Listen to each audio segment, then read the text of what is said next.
Gracias a Superman surgió la kriptonita perfecta, la criptomoneda, el petro. Ha nacido el petro. Es el primer estado, la primera nación que lanza su criptomoneda. Respaldada en reservas de riqueza venezolana de oro, petróleo, gas y diamante. Que le brindará confianza a cualquier inversionista de poder adquirirla y tener seguridad que nunca, bajo ninguna circunstancia, va a perder su inversión. En plena hiperinflación, sanciones, escasez, protestas y un colapso económico histórico, el gobierno de Venezuela anunció algo que nadie esperaba: su propia criptomoneda. No era Bitcoin, no era Ethereum, era el petro. Hoy veremos cómo nació el petro, cómo intentaron imponerlo, por qué terminó fallando y las situaciones más absurdas que dejó este experimento que pasó del hype al olvido. El petro fue anunciado en diciembre de 2017 y lanzado oficialmente en 2018, y el discurso era épico: la primera criptomoneda respaldada por petróleo en el mundo. Suena sólido, en teoría, porque había un pequeño detalle: ese respaldo estaba en un campo petrolero que nadie podía auditar, ni visitar, ni verificar, y jamás se explicó cómo reclamar ese supuesto barril, o si realmente existía. Desde el primer día, los expertos fueron claros: el petro no funcionaba como una criptomoneda, sino como un token 100% controlado por el Estado. No tenía minería descentralizada, no tenía una blockchain verificable, no tenía transparencia. Era básicamente una base de datos con otro nombre. Oficialmente, el petro nació como una herramienta para combatir la hiperinflación, esquivar sanciones, atraer inversión extranjera y crear una alternativa al dólar dentro de una economía que ya estaba al borde del colapso. Esa era la versión pública, un proyecto moderno, disruptivo y capaz de darle un respiro a Venezuela en pleno caos monetario.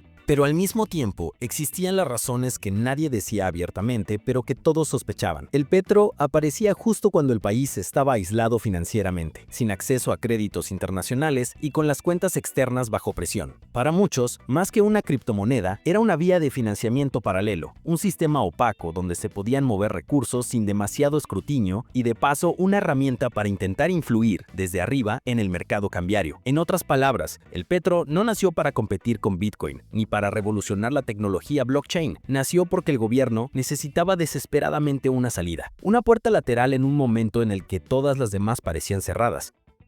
Los primeros problemas del petro aparecieron incluso antes de que la gente terminara de entender qué era. En cuanto el gobierno lo anunció, Estados Unidos lo prohibió de inmediato. La administración de Trump lo calificó como un intento directo de evadir sanciones, y con esa sola declaración, los posibles inversionistas internacionales desaparecieron en cuestión de horas. Nadie quería arriesgarse a comprar algo que ya estaba marcado como ilegal en el mercado financiero más grande del mundo. A esto se sumaba otro obstáculo: el petro no lograba entrar en exchanges respetables. Ninguna plataforma grande quería tocarlo, ni siquiera para probar. Las pocas que lo listaron eran sitios desconocidos, de reputación dudosa, y algunos incluso desaparecieron poco después. Para cualquier criptomoneda, no estar en exchange confiables es como no existir. Y mientras todo esto pasaba, la tecnología detrás del petro cambiaba constantemente. Primero dijeron que funcionaría en Ethereum, luego lo movieron a NEM, y después anunciaron que tendría una cadena propia. Cada mes parecía tener una nueva versión del proyecto. Para la comunidad cripto, aquello dejó una sensación clara: el petro no era un plan sólido, sino una improvisación permanente. Y aquí es donde la historia del petro entra en territorio surrealista. Como la gente no mostraba el más mínimo interés en usarlo, el gobierno decidió que, si no funcionaba por aceptación, funcionaría por obligación. La administración de Nicolás Maduro insiste en impulsar su uso. Evidentes son sus esfuerzos por obligar a los venezolanos a utilizar este instrumento, por ejemplo para comprar casas, alquilar habitaciones de hotel e incluso para renovar el pasaporte. Usted podrá comprar petro en bolívares soberanos y podrá ahorrar en certificados de petro.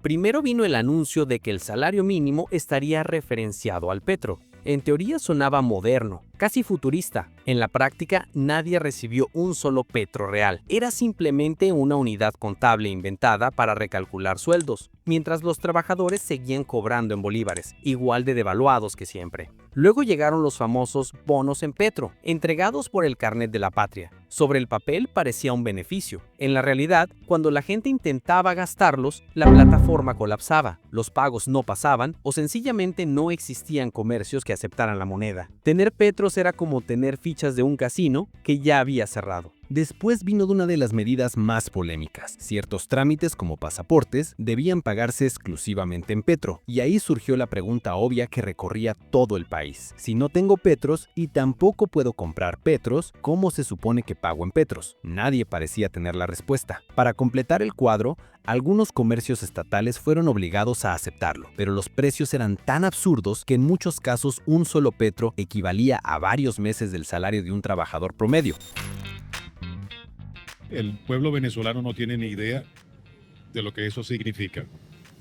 No es que no se quiera avanzar, solamente que aquí se está utilizando esa moneda o ese invento con el propósito de tapar algunas cosas. Y la pregunta que lo resumía todo llegó a convertirse en meme. ¿Dónde está la blockchain? Periodistas y especialistas pedían el código fuente, un explorador de bloques, información de minería, cualquier prueba técnica de que el petro era realmente una criptomoneda. La respuesta oficial siempre fue la misma: silencio absoluto. Para 2022 y 2023, el petro ya era prácticamente un fantasma digital. Muchas billeteras dejaron de funcionar sin explicación, los sistemas de pago se volvieron inoperativos y las plataformas oficiales estaban repletas de errores. Incluso algunos funcionarios, en privado, admitían lo que ya era evidente: no funcionó. Poco a poco el gobierno dejó de mencionarlo y para 2024, el petro no era más que un recuerdo borroso, casi un chiste nacido en plena hiperinflación.